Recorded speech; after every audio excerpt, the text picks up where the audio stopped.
ಕತ್ತೆ, ನನಗೆ ಮೊನ್ನೆ ಎಷ್ಟು ಒಳ್ಳೆ ಕನಸು ಬಿತ್ತು ಗೊತ್ತಾ? ಊರ ಹತ್ರ ಸಮುದ್ರ ಇದೆಯಲ್ಲ, ಅಲ್ಲಿಗೆ ನಿನ್ನ ಕರ್ಕೊಂಡು ಹೋಗಿದ್ದೀನಿ. ಅಕ್ಕಪಕ್ಕ ಯಾರು ಅಂದರೆ ಯಾರೂ ಇರಲಿಲ್ಲ ಮನು. ಇಡೀ ಬೀಚ್ನಲ್ಲಿ ಬರೀ ನಾನು ನೀನು.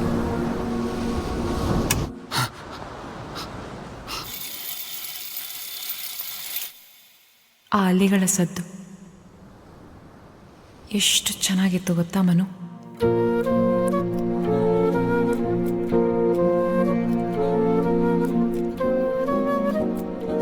ಕೇಳ್ತಾ ಇದ್ರೆ ಎಷ್ಟು ಖುಷಿ ಆಗತ್ತಂದ್ರೆ,